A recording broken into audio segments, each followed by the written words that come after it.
The new Vietnam Veterans Service Center at 1211 Arch Street offers veterans complete services for personal counseling, employability assessment, job placement, and benefits. If you're a veteran in need of help, contact the center at 1211 Arch Street or call 215-564-2200.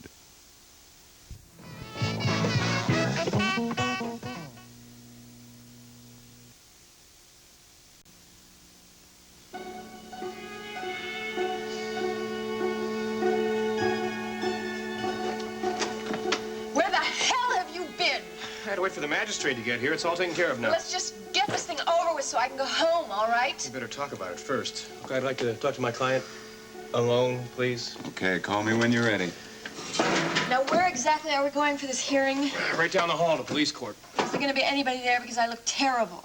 No spectators, Raven. There'll be you, me, a court magistrate, a few court personnel, and whatever witnesses the magistrate decides to call. And if he says that I can go home, then I can go home? Sure, if he doesn't think there's enough reason for trial. Okay, great. I feel better. Glad you do. Well, isn't it obvious? I don't know any of these people. I only met Lance a couple of weeks ago in the Caribbean, and the first time I ever saw that woman was last night in the restaurant. Raven, very often, two different people have different versions of the same event. I know. I've been thinking about that. I've also been thinking about something else. What? Gavin Wiley. You have? Yes. You know, he was sort of in the same predicament that I am. You could say that. Yeah. Everyone thought that he deliberately shot Gunther, and he kept saying that he was just struggling for the gun. There's a parallel, isn't there, Raven? Yeah. Maybe it did happen like that. But that doesn't mean that my husband framed him. I refuse to believe that. Smiley, if I give this testimony, do you know what will happen? Hey, what are you worried about, Johnny, huh? What are you worried about? You don't trust me after all this time? Yeah, man, we never talked about doing anything like this. I mean, don't you think the people will be kind of surprised? Yeah, well, I'll tell you this, Raven Whitney's gonna really be surprised. Well, I've never let you down, have I, Johnny? No, not yet. I put you together with Buffy Revere, set you up with Raven Whitney, and I worked out this whole Whitney scam, didn't I? Yeah, but this, Smiley, I mean, what about Cliff Nelson? What? What about Cliff Nelson? Don't you think he's going to be kind of surprised? Well, yeah, he'll be surprised, but he'll be out of the courtroom when you get up to testify. Now, how are you going to do that? He's her lawyer. Johnny, he'll be out of the courtroom.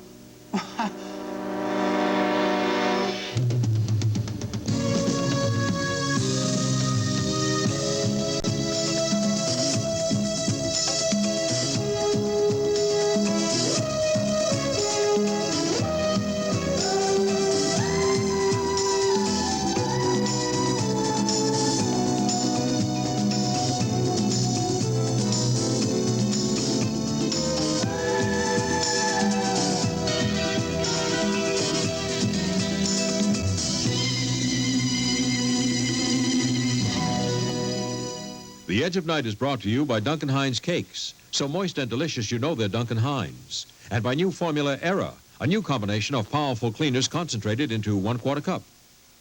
Chocolate sauce, soaked in. Motor oil, seeped in. Collis oil, ground in. Unless you clean the dirts that go all the way through, your whole wash isn't clean. That's why we invented Era. Era has the power of cleaners for deep down dirt, for soaked in grease, for seeped in oil, for grounding collis oil. Penetrating cleaners concentrated to put more cleaning power on the stain. Watch Era clean all the way through these 3 layers of tough stains. Put a teaspoon of Era only on the top. Its power penetrates. Rub, run under warm water, and look. Era cleaned all the way through. And when you get the tough stains clean, your whole wash is clean. Era cleans all the way through. Could you bake a better cake than a pastry chef? I really didn't know, but I do know how good my Duncan Hines cakes are. So I agreed to test one against a cake baked by Chef David of San Francisco's famous Canlis restaurant. My cake looked good, but the judge was Chris Canlis, the owner of the restaurant. That was Chef David's cake. It's tasty, but the texture is a little bit dry. Then he tried mine. Good flavor, moist, very good. That's a great cake. Duncan Hines. I think that's an exceptional cake. That's all a cake ought to be. Duncan Hines cakes. So moist and delicious, you can make them better than a pastry chef's cake. It's very good, nice and moist, and I'm going to have you be my baker.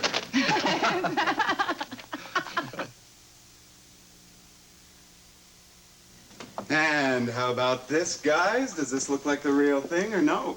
It's real, all right. It's too real.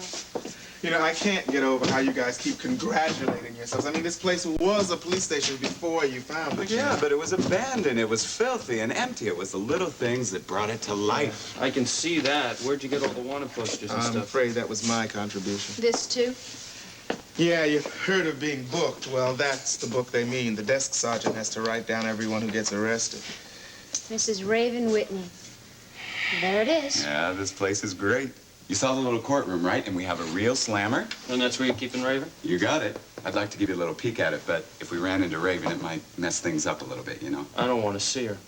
I thought you would enjoy it. Well, I wouldn't. I think it's awful you made that poor woman spend the entire night in a cell. Oh, come on. If there's one thing Raven Whitney is not, it's poor. Just the same, it was going too far. Yeah, I tried to tell them that myself, Jody, but these guys, I think, have gotten a little carried away with their own sense of humor, if we can call it that. Hey, lighten up, Calvin. You were part of it, too. Yeah, I know. Don't remind me. Well, you are going to tell her the truth now. Wasn't that the idea? Oh, yeah, we'll tell her the truth. When? At the preliminary examination. At the end of it, we'll pull the big surprise. Can you imagine her face? I can imagine her face right now. What you're doing is lousy. Boy, what a bunch of bleeding hearts you guys turned out to be. I thought you were all with us. Well, I was, and I never liked this idea. I never believed that you'd actually go through with it. And me. I can imagine that I actually let myself get talked into this thing in the first place, but there's no use complaining now. I made my own decision. And you had good reasons, Calvin. Hell, we all had good reasons. And just think of what we're going to get out of it. When Raven realizes she was wrong about you, Gavin. That's not going to soften her up. No way. Smiley will soften her up. You just wait.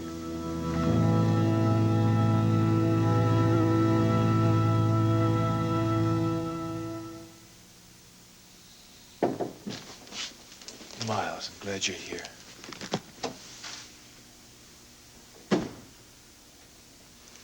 Miles, what are you doing here? Derek, I asked you not to call him. I asked him the same thing. The whole hospital full of doctors here? I'm sorry, Jinx. I thought Miles should be here. She wouldn't see any other doctor. Look, I just got tired suddenly, that's all. I think you just got jealous. You saw how comfortable Derek was in this bed. You wanted to try it out for yourself. No, that's not true. I came here just to see if I could help him go home. Here, let's get to the light.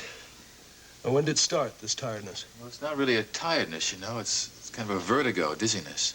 Well, it started yesterday. I had the same kind of feeling when I first came to see you.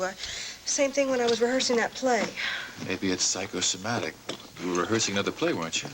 Yeah, something like that. You know what I think? I think we ought to arrange for you to stay here just for a day or two so we can see what's going on. Well, no, Miles, I can't do that. No, Derek and I are supposed to get married tomorrow. That's right. She agreed to use the chapel at City Hall. Yeah, I think it'll be just beautiful. Anyway, it doesn't matter where we get married, as long as we're man and wife very soon. That's all that matters to us. Yes, well, your health matters, too. You can postpone it for a day or two, can't you? No, Miles, I don't want you to do that. Forget it. Look, Jinx, I'm not saying there's anything serious wrong with you. I mean, you've had the same symptoms before. They cleared up entirely, Yes, right? yes, I know exactly what you're thinking. You're thinking that once I get into this hospital bed, I'm not going to leave. Isn't that what you're thinking? I'm not thinking anything of the kind, no. Well, as a matter of fact, I'm feeling better already. Now, come on, Jinx, don't push things. No, I'm not, really. Just the threat of being put in bed has made me feel better. I think you're right. It was all psychosomatic. Look, I'm still your doctor, Jinx. You once promised me that you would follow my advice. Promise me. Do you remember that song? They used to sing it at weddings. As a matter of fact, my father had sung at all of his weddings. But, Derek, I don't want that sung at our wedding. I'm too tired of it. Look, if you don't want that at our wedding, we won't have it. You really think you can manage it? Oh, well, you don't know how strong a woman can be when she has to be. I've had some pretty good demonstrations of that, yeah. Well, then that means that you and Nicole will come to the wedding? Oh, we'll be there. Oh, great. Well, listen, the only thing is you can't bring that stethoscope or that blood pressure thing. All right, I promise I won't bring my little black bag at all, but in exchange, you gotta let me use it right now. Sure.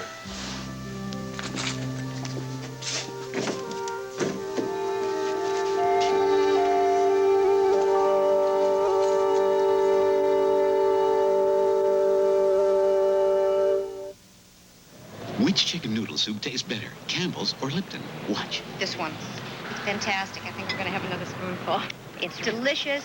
It's rich. It's got firm noodles. It's got chunks of chicken in it. Let's see what you didn't choose. Campbell's. That's the one I use.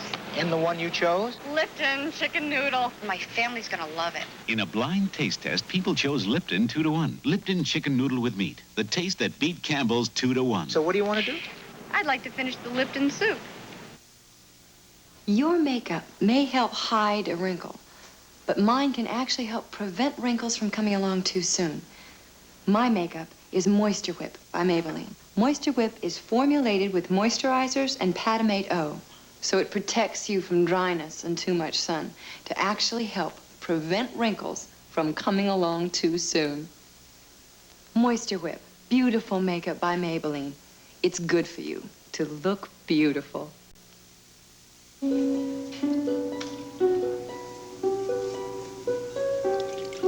you very much. I'll bring you sushi later. Thank you. Thank you. Oh, this place is lovely, hon. It is, isn't it? But watch out for the sake. Now, tell me about your interview with Eddie Lorimer. You know what surprised me most about him? What? He was exactly what I had expected. I was hoping that he'd be, well, something other than the usual gangster type. Oh, you thought just because he calls himself a business executive now that he'd look different than he did before? Oh, I never saw him the first time he was in Monticello. And that time, all he was a small-time crook selling illegal guns for a living. Yes, and here he is now, heading up the Lucky Salvage Company. It's not a small business. Oh, I know. The DA's office has kept close watch on that enterprise. Their gross sales are $5 or $6 million a year. But legitimately, as far as you know. As far as we know. If there's any input of bad money, we haven't been able to trace the source. However, I wouldn't be surprised if it's there. Well, there's one thing I'm sure of. Mr. Lorimer is really enjoying his new eminence. Oh? What's his office like? Early gaudy. I think you can use the same word to describe his secretary, too. Poppy Johnson? Uh-huh. She certainly was popping. Well, I'm sure she never graduated from stenographic school. Oh, darling, I don't think that shorthand is a prerequisite for that job. I'm going to have to disappoint you, though, because I told you I was going to interview the man to try to find out his secret as to how he rose to power. I couldn't find a clue. I never expected you would, Nancy. He wants desperately to have an image of respectability. And he wants you to believe that his business is, quote, strictly legitimate. So his real purpose in granting the interview was for you to bring a message to me. Exactly. If he could convince you of his legitimacy, maybe you would convince me. Well, I'm afraid Eddie is going to be disappointed. We'll be keeping a close eye on him for a long time. I should think so. I mean, if he's taken over Lucky Mitchell's empire. Mitchell was lucky, all right, but he was also careful in the way he ran the organization. At least, he kept the violence to a minimum. Something tells me that Eddie Lorimer isn't going to be that smart. Well, I got the interview anyway. I don't know if he's going to enjoy reading it, but I know my editor did. Oddly enough, I was being interviewed by the press at the same time. You were? Do you know a reporter for the Monticello Star named Phil Barnes? No, I don't think so. Although they have reporters coming and going all the time. Well, this guy came on like gangbusters. I must have been in a pretty mellow mood to grant an interview on such short notice. Why, what did he want to know? The usual? Pretty much. If he is new at the Star, I don't hold much hope for his future. His questions weren't very pointed. In fact, by the time the whole thing was over, I kept wondering why he even bothered. Actually, the concept of a crime wave is slightly erroneous, Mr. Barnes. We do keep a chart of crimes reported, of criminal indictments and so forth. And we can see the peaks and the valleys, but it's very rare when the level changes drastically.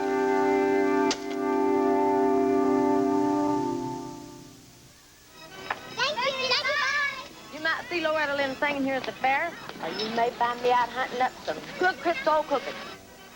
You know, I thought I knew just about everything you could make with Crisco until these ladies showed me their Crisco cooking. It was amazing. I just couldn't believe how many different things you could make with all vegetable Crisco. Oh, boy. They're pecan honeymoon squares. They're real chewy. And say that again. They're real chewy. Chicken pot pie. Now that's a flaky crust. Oh, it smells great. And golden brown apricot fritters. Hey, I sure would like to share some of these recipes with other folks. Wish you would. Thanks, Lou. You want to try some great down-home Crisco cooking? Okay. Send your name and address to Loretta Lynn Crisco Recipes. That's box 1444, Nashville, Tennessee. And I'll mail you these recipes. You'll be amazed at all the great tasting new things that you and Crisco can make. My mom always says... A penny saved is a penny earned. I save with this. Waste not, want not. Dawn handles more grease for the money. Are you sure? Am I your mother? Look, I've washed greasy dishes in an average bargain liquid, and Dawn.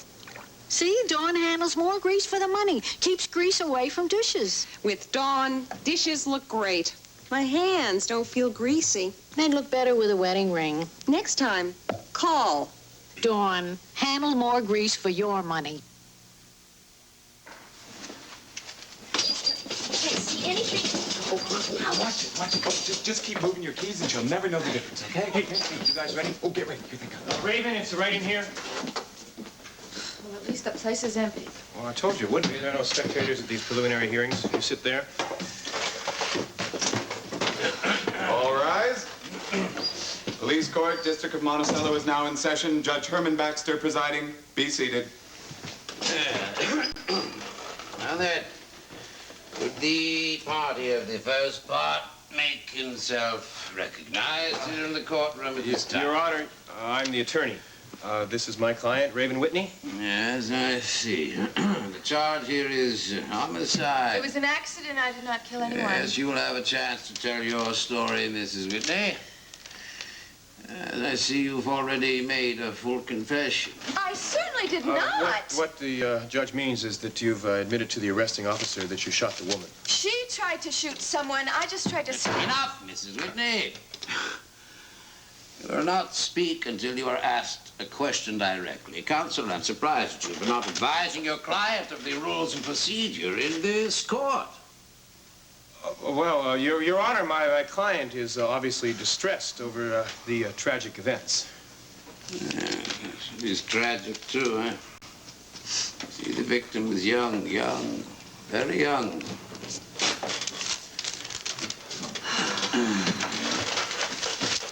Now then, I've been told that the arresting officer, Detective Calvin Stoner, because of certain police duties, will not be present at this court at this time.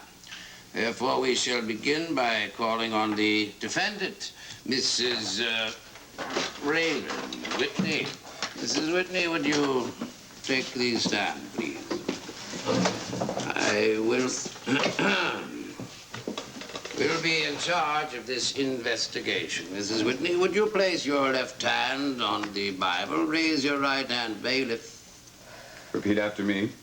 Do you solemnly swear to tell the truth, the whole truth, and nothing but the truth? I swear to tell the truth, the whole truth, and nothing but the truth. You forgot the word solemnly, Mrs. Whitney, but we shall overlook that now. Would you be good enough to tell the court in your own words what happened exactly on the night in question? All right, it was an accident. I hardly knew the man I was with, and Mrs. Whitney, facts. We are interested in facts. I went out to dinner last night with a man that I had met a few weeks ago in the Caribbean. Yes, that man, his name was Lance Halliday. Yes. And then at dinner, we met a woman who was with a couple that I knew, Mr. and Mrs. Mike Carr. Mike Carr happens to be the district attorney. Yes, we are aware of that, Mrs. Whitney. Well, he will tell you that that is the first time I have ever met the woman. But not the last time. No. I met her later that evening when I went to Mr. Halliday's penthouse. Yes, what exactly were you doing there? We were just talking. Just talking. Do I have to answer that? Your Honor, this is a preliminary hearing. I don't think that's relevant. Sustained. All right. Well, then this woman came bursting in the apartment, and she started accusing me of all sorts of things, and then she pulled out a gun, and there was this big struggle, and the gun flew in front of me, and I picked it up, and it went off. But I did not kill her. Yeah, I don't even know who pulled the trigger. Hey, Mrs. Whitman, Mr. Nelson, would you calm your client? Yes, Your Honor. Raven, please, calm down. I would suggest a 5-minute recess at this time. I think it would not be inappropriate. All rise.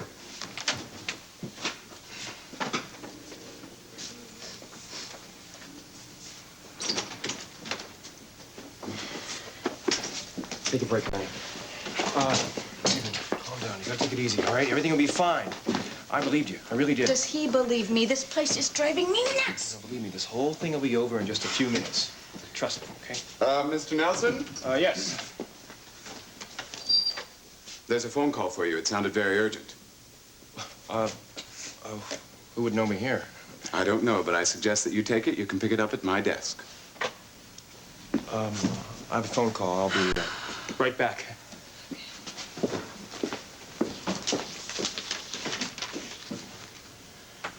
Oh, baby. I'm gonna go get a glass of water.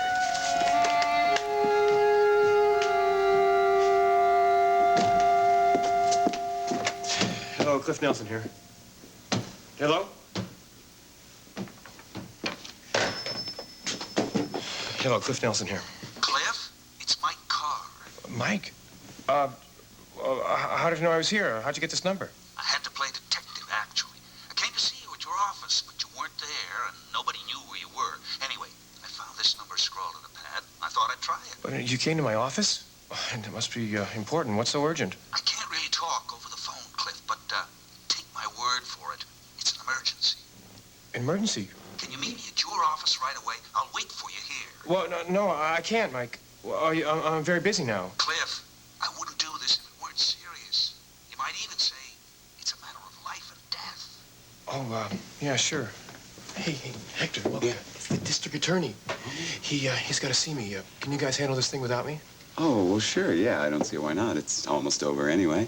Great, thanks. Hello, Mike. I'll be right there. I'll meet you at my office, okay? Thanks, Cliff. Thanks a million.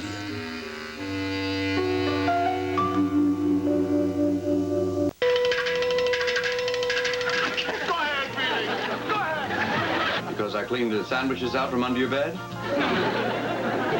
Oscar! Tonight at 7:30, Felix and Oscar are the odd couple.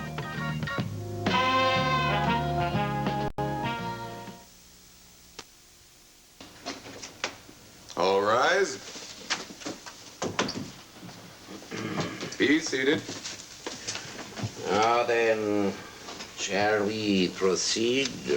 Wait a minute. My lawyer has not come back yet. Well, that's all right, Mrs. Whitney. We can call on the next witness. You are free to step down. Mr. Lance Halliday, please take the stand.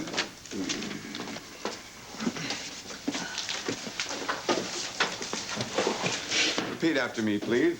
I solemnly swear to tell the truth, the whole truth, and nothing but the truth. I solemnly swear to tell the truth, the whole truth, and nothing but the truth. Yes, Mr. Halliday, would you tell the court in your own words, please, exactly what happened on the night in question at your place of residence?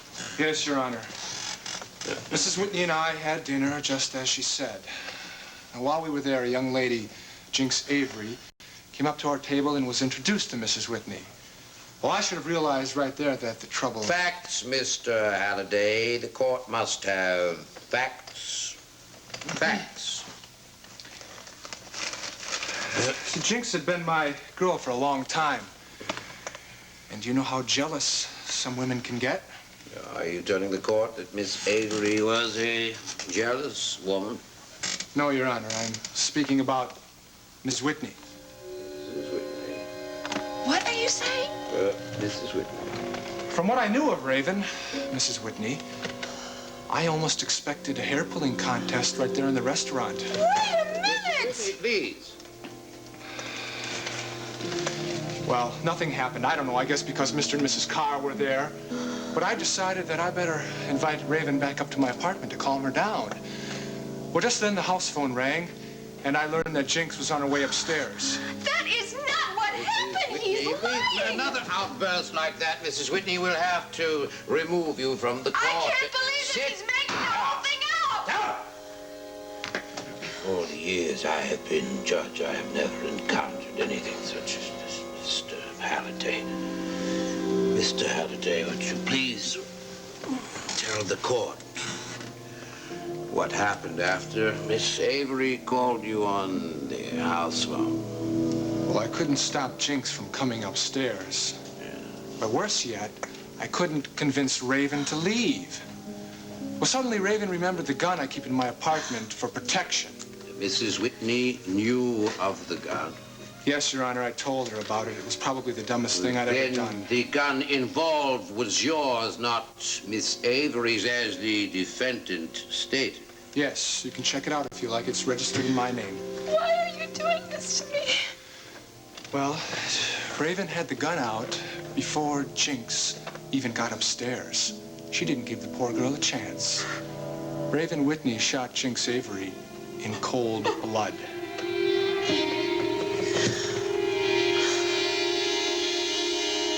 Spread a little sunshine, make it all a fun time. Bring a rainbow just around the bend. Peter Pan can keep the flavor going till a smile is showing. It's a peanut butter lover's friend. Peter Pan can satisfy a munchie, silky smooth or crunchy.